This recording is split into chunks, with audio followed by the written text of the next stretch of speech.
Things just got a whole load worse for Meghan Markle because her sister Samantha ain't going anywhere. And when you're pregnant, there's not a pillow under your skirt. And there's live footage of her walking towards camera with her abdomen swaying left to right in a black and white checkered dress. We started wondering, what's up with this? Like, why? And we started to realize, aha. Did Meghan Markle use a surrogate? That's been something posited literally for well over 3 years when it comes to her firstborn son Archie and even her daughter Lilibet.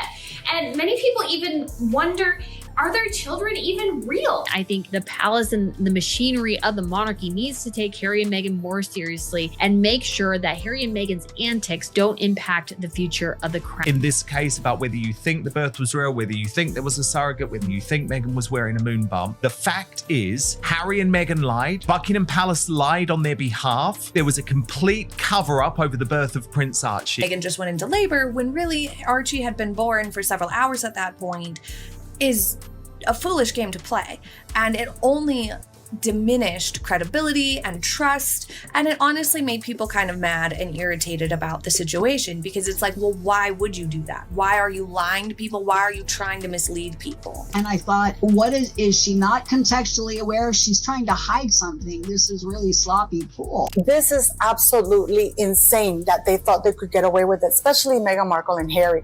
The con of the century, 2 cons of the century in the form of 2 royal children included in the line of succession. A royal physician was not allowed to examine her womb. I mean, I don't know about anybody else, but if I were pregnant with a royal child, you would want that child in the best care of the best medical practitioners that money could buy. With either Archie or Lily, and it needs to happen.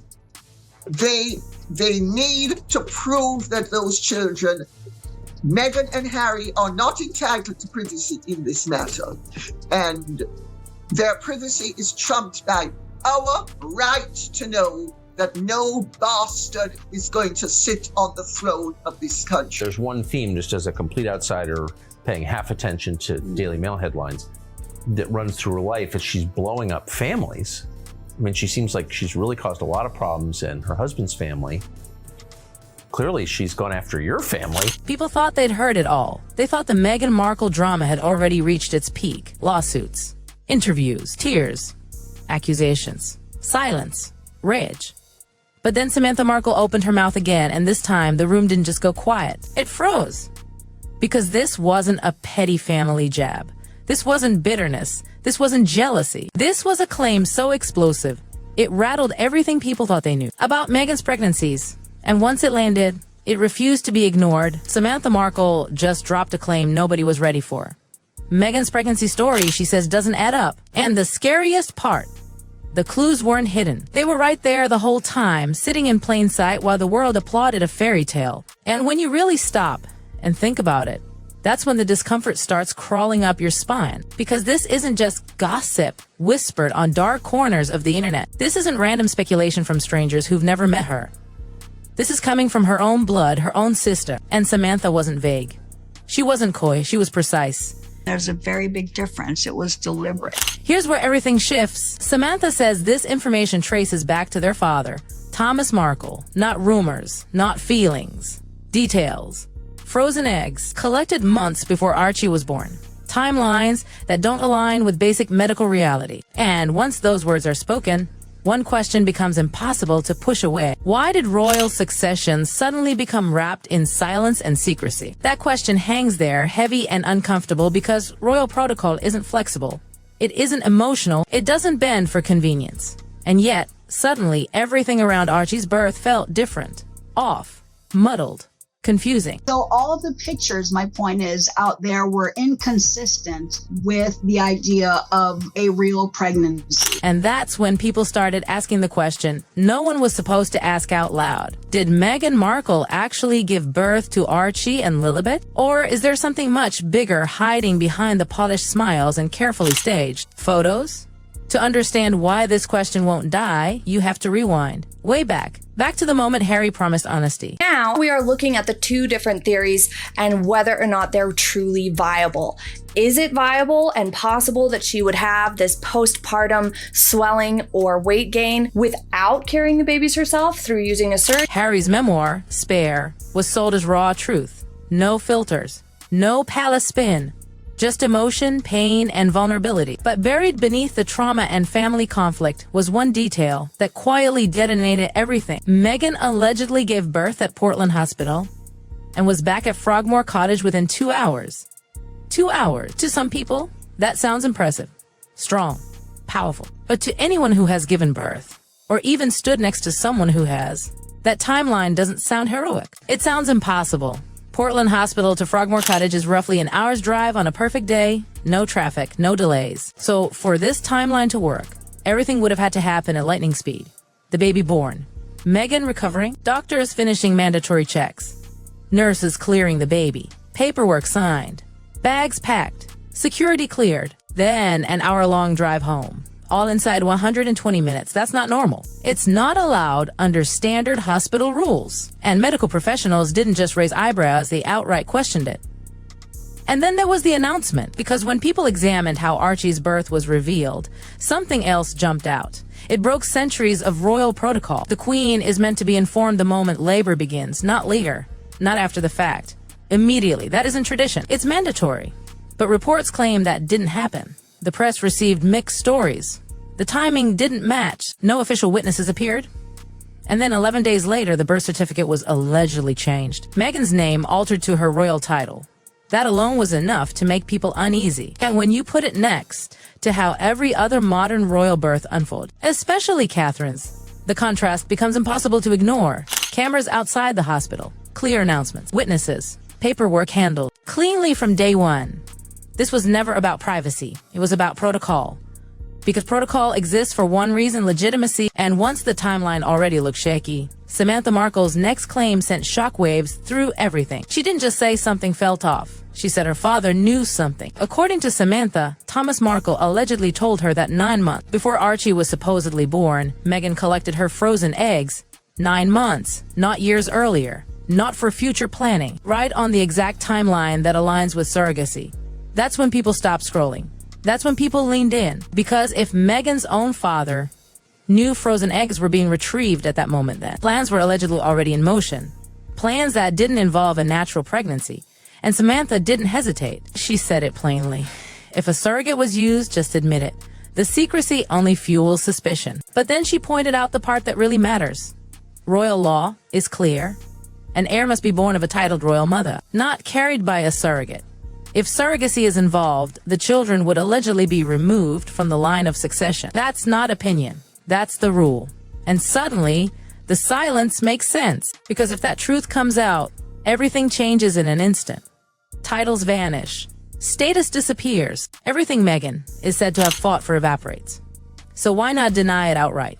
That's the question no one can answer. And then the family chorus grew louder. Thomas Markle Jr. didn't just question the story. He mocked it publicly. He wore a wig, a tiara, stuffed a pillow under his shirt, joked about buying a baby bump on eBay. That wasn't subtle, that was ridicule. And when your own family is willing to look foolish on camera just to make point, people start wondering what they know that makes them so confident. Royal commentators called it the ultimate betrayal, blood attacking blood. But again, these weren't strangers. These were people who knew Meghan before the palace, before the cameras, before the brand. Then came the visuals, photos, videos, frame by frame breakdowns. People noticed the baby bump changing shape on the same day, sitting differently, shifting unnaturally, clips showing Meghan squatting in heels. The bump folding in a way critics argued a real pregnancy wouldn't. And once those images went viral, there was no pulling the conversation back. Years later, Meghan tried to shut it all down. She posted a video dancing in what looked like a hospital room, a large bump visible. The caption claimed it was filmed just before Lilibet's birth. It was meant to end the rumors. Instead, it reignited them. People dissected everything. The height of the bump, the shape, the movement. What should have been proof only created more questions. And now, the legal stakes loom larger than ever. Succession isn't symbolic. It's legal. It's documented. It's rigid. That's why protocol exists. And when protocol is broken, doubt creeps in. Royal insiders aren't laughing this off. Authors with decades of palace ties are openly saying the situation stinks to high heaven. And critics all say the same thing. There's a simple fix. Clear it up. Because silence stops being about privacy when children in the line to the throne are involved. At that point, silence starts to look like something else entirely. And as Samantha Markle keeps pushing her father's claims as the timeline continue to collapse under scrutiny, one truth keeps rising to the surface. Something about Meghan's pregnancy story doesn't line up. Not with medical reality, not with royal law, not with documented timelines, and not with what her own family claims to know. The fairy tale is cracking, and once people see the cracks, they can never unsee them. And once the cracks appear, they don't stay small. They widen, they spread. And suddenly, everything people once brushed off as internet noise starts sounding a lot more like unanswered questions that were never meant to be asked. Because here's the thing no one likes to admit out loud. If everything was exactly as Meghan and Harry claimed, this would be the easiest controversy in the world to shut down. One clean timeline, one clear explanation, one firm denial backed by documentation. Done. Finished. Conversation over. But that never happened. Instead, every attempt to clarify only muddied the waters more. Stories changed. Details blurred. Language became carefully chosen. Legally padded, strangely indirect. People noticed that official statements were worded in ways that allowed just enough room to step back later if needed. Plausible deniability. That phrase started popping up again and again among commentators who understood how these things work. And then there's the part that makes people uncomfortable because it isn't flashy or dramatic. It's procedural. For royal births, witnesses matter. Records matter. Names matter. Medical professionals don't vanish into thin air. Security logs don't just disappear. Yet when people ask simple questions, who delivered the baby, who signed off, who witnessed the birth, the answers were vague, inconsistent. Sometimes corrected later, sometimes quietly dropped altogether. That kind of fog doesn't happen by accident. Medical professionals weighed in too, and they weren't emotional. They weren't political. They spoke in facts about discharge procedures, about post-birth monitoring, about first-time mothers over a certain age, about what hospitals allow and what they absolutely do not. And every time those facts were laid next to the official timeline, the fit was uncomfortable. And then came the photos again, because no matter how many times people try to dismiss them, images don't argue back. They just sit there, frozen in time, daring you to explain them, the same day size changes, the stiffness, the angles, the way clothing fell in some moments and clung unnaturally in others. The way the bump appeared solid in one clip and oddly flexible in another, people didn't want to believe it. You could see that hesitation everywhere. Because accusing a duchess of faking a pregnancy feels unthinkable, absurd, cruel. And yet, the more the footage circulated, the more people said the same thing quietly to themselves. Something isn't right. And that's the part that keeps this alive. Not hatred, not jealousy, doubt. Then there's the children themselves. And this is where the story stops being entertaining and starts feeling heavy. Because whatever the truth is, they didn't ask for any of this. And critics keep pointing out that it's the secrecy that has created the shadow over their lives. Not the questions, not the speculation, the silence. Royal succession is not symbolic pageantry. It's legal infrastructure. Titles, privileges, and legitimacy all rest on proof. That's why rules exist. That's why documentation exists. And when those systems are bypassed, even for emotional reasons, the consequences don't disappear. They wait. And insiders have reportedly said exactly that this issue has simmered quietly behind palace walls for years, that people hoped it would fade, that time would dull curiosity. But instead, every new interview, every new post, every new attempt to reclaim the narrative just drags it all back into the light again. Even Harry's words haven't helped. His emotional declarations about motherhood, about strength, about awe, beautiful sentiments, don't address logistics. They don't answer timelines. They don't replace records. Emotion doesn't override protocol. And that's where some observers believe Harry himself may be struggling. Because when the man who promised transparency finds himself defending a story full of holes, something shifts. You can't unlearn what you've already questioned. You can't unknow the doubts once they take root. And then there's Samantha Markle again.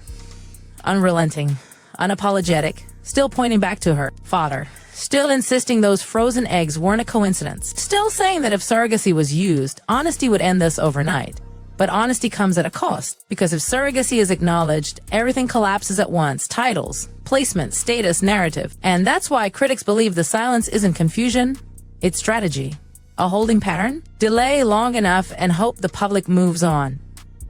But the public hasn't moved on, and now the story has reached the point where people aren't asking if something was hidden. They're asking what was hidden and why. Because secrecy only makes sense when there's something to protect. And every defensive reaction only feeds the suspicion that there is. This isn't about cruelty. It's not about attacking a woman for becoming a mother. It's about a story that was presented as truth but refuses to hold up under the weight of scrutiny. And until clear answers replace careful wording, the questions will keep coming, not because people want a scandal, but because fairy tales don't require this much protection. And the louder the silence gets, the harder it is to believe there's nothing behind it.